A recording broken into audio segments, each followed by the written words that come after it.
اللهم صل وسلم على نبينا محمد وعلى آله وأصحابه وأهل بيته وأزواجه أجمعين برحمتك يا أرحم الراحمين. بھلائے پروگرام مدرسے جے دستار بندی جے موقع تے بھلی جگہ مسجد میں اللہ تعالیٰ تمہیں اساں کے اچھن کی سعادت نصیب فرمائی. قرآن پاک جی زیارت سبھی کی نصیب تھی. عالم نے بزرگ بھی زیارت وارے سان اجو کے دور میں جے مانو کے ہیڑی محفل نصیب تھے یہ مانو خوش قسمت آ.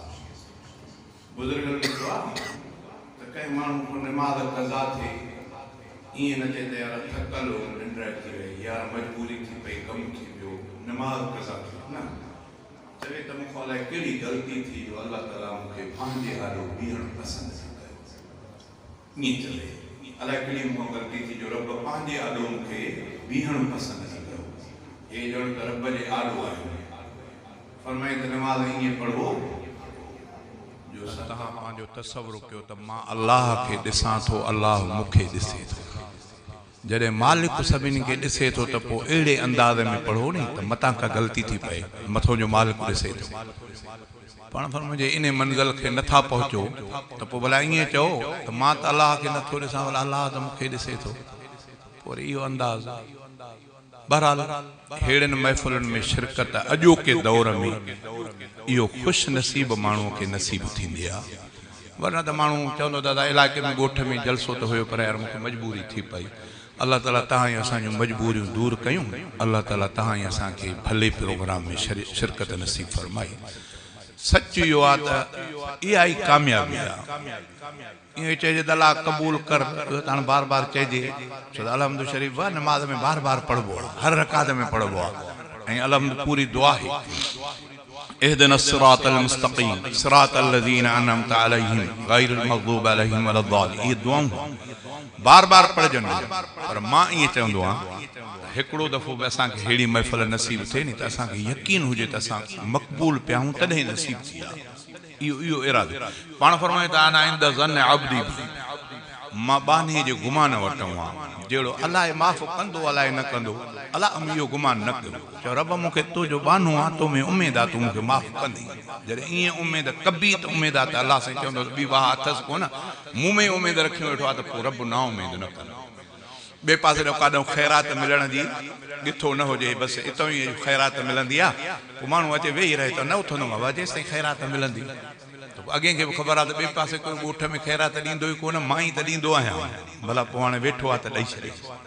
جڑے ایو اساں جو عقیدو ہوندو تو خدا کو سوا کے ٻدھندو کون خدا کو سوا کو ڈیندو کون انہیں جو در تے آیوں جڑے ایو عقیدو رکھی کرے وہی رہندا سے رب فرمائیندو تو مکھوں سوا بھی واہ نتھس تنے. امید یہ ہے تو انشاءاللہ یہ جلسہ کامیاب بھی ہیں انشاءاللہ مقبول بھی ہیں. امید یہ ہے وہ فرمائے ہوئے وات ایمان بن شین دے وچ میں ایکڑو امید بیو خوف. اللہ میں امید بھی ہو جائے وری اللہ جو خوف بھی ہو جائے. یہ نہ تو امید تے آسرو رکھی کرے خوف ہی ختم کرے چھڑے نا. جے کرے کاوڑی جی پوے تو تھوڑی ذریعے تے کاوڑی جی پوے جے راضی تھی پوے تو کیڑا کو نا ایکڑے لحظے میں ختم کرے. جو بدھو تو 70 ماں گھنو مانو بدھائندا 100 مانو قتل کیوں ہیں بھلا چڑو راضی تھی پیو سچی دل سے اللہ کے چند رب مکھوں گناہ تھی معاف کر ماں بیہر نہ کندوس. ہلو بزرگ کھوں تو فلانے کو پوچھیے تو اللہ کی راضی کیا رستے میں کری پیو زمین ہوا پرے ہی انا وہ بزرگ جو گھر گوٹھ پرے ہو فرشتہ ہو بھی جنت وارا بھی جہنم وارا بھی اساں کھڑوں وہ چون اساں کھڑوں اللہ جے آڑو فیصلو رب سے کیر کھڑی اللہ سے فرمایا زمین ماں پکیو انہیں اللہ وارے کے ویجو پہتو تو جنت کھڑی ونجوس. حالانکہ حدیث میں دعا تو انہاں پند تھوڑو کیوں ہی وہ بزرگ انہاں پرے ہو.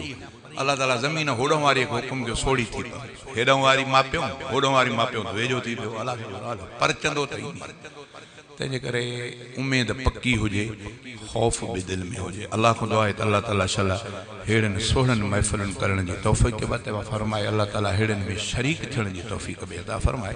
ہکڑو دو مصطفیٰ سے تے صلاۃ سواری پڑھو تو ماں بھی کچھ تواں کے بدھایاں. اللہم صلی وسلم علی نبینا محمد وعلى آله وأصحابه وأهل بيته وأزواجه أجمعين برحمتك يا